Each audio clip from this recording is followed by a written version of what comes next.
me and you can discuss that. Yeah, for sure, we should do it. No, that's amazing, inshallah. One final question. I think maybe we could relate this to the article you wrote recently as well about the metaphysics of Palestine. Without going to Taha Abdurrahman, maybe staying on Iqbal for this one, is maybe you could give us some insights. Iqbal obviously is alive when the Balfour Declaration happens. He's alive when the first Aliyah, the second Aliyah, probably, all of the migrations begin to happen. The British Mandate, all of these things are happening in Iqbal's lifetime. He must talk about Palestine in his poetry and his writing. So if we're going to talk of a metaphysics of Palestine, could you give us a lens from Iqbal? Yeah, yeah, absolutely. No, it's a really good question. We also have to remember that Iqbal visited Jerusalem. He was invited by so there was an Islamic Congress in 1934. We have a picture. I have a picture of it too. Iqbal in Jerusalem. When is this? 1934. So it's just before the Arab. There's a revolt actually that happened. Yeah. He missed it by like 2 years. Here, let me. Well, it's him. Yeah. This is like another picture. You see Mufti Amin Husseini in the middle, and then Iqbal is 2 people away from him. Okay. Yeah. So, yeah. I mean, so let's see if there's a. Yeah, this should be. Yeah. So, I mean, clearly, what's it called? Iqbal is someone who. Yeah. Here. So, yeah. But it is so like, I mean, obviously going from Lahore to Jerusalem was not easy back then, you have to go through Bombay. Yeah, no, just very, very quickly, I think about like the metaphysics of Palestine is that, for Iqbal, the idea is that Islam and Muslims, they have a singular value tradition.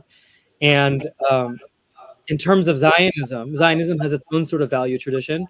And for Iqbal, I mean, I think what he would say is that you can't separate Islam from Palestine as much as other groups might want to, and that as Palestinians, that they are that Allah has appointed them as the trustees over the sanctuary of Aqsa and over the wider Palestine.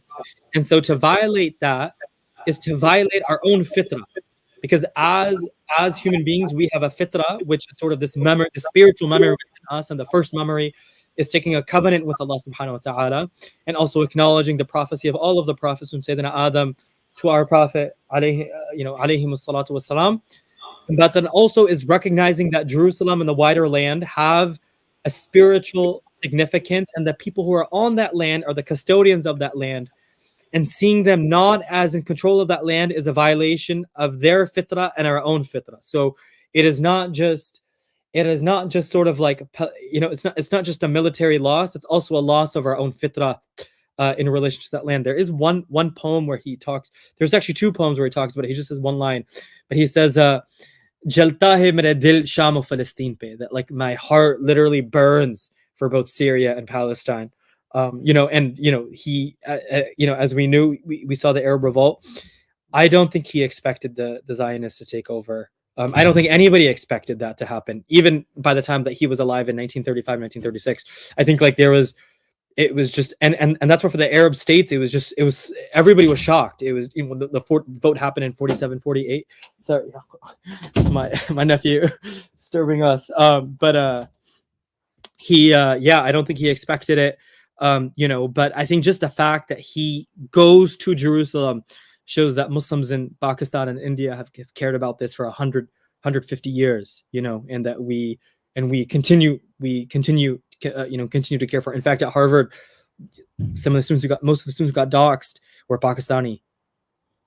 Not even, it was so it's still, we still feel this pain because it's a pain of our own fitrah being violated every day that we see.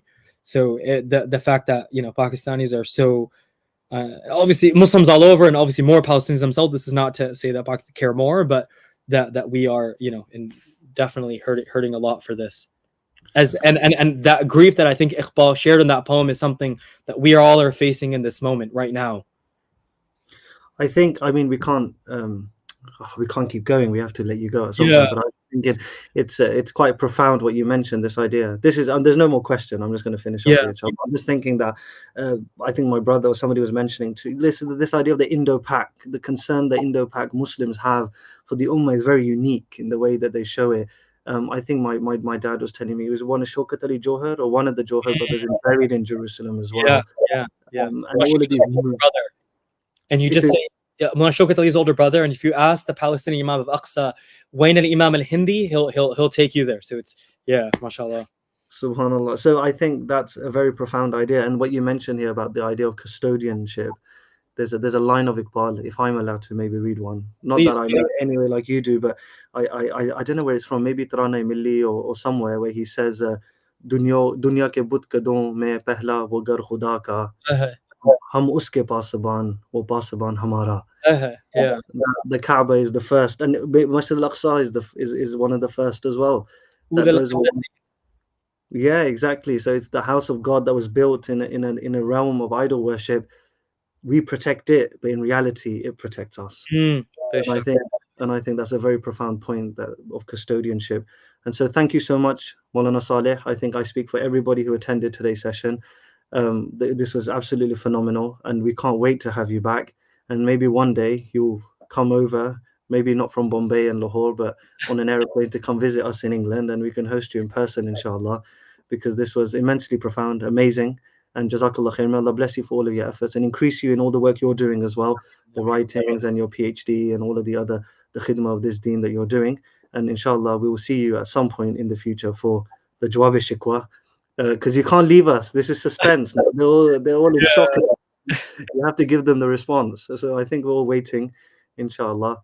And again, just gratitude from the bottom of our hearts for taking out your time on this morning, inshallah ta'ala. For you, it's still morning. For us, it's not. And inshallah, we'll stay in touch and we'll see you again soon, inshallah. Jazakallah. Jazakallah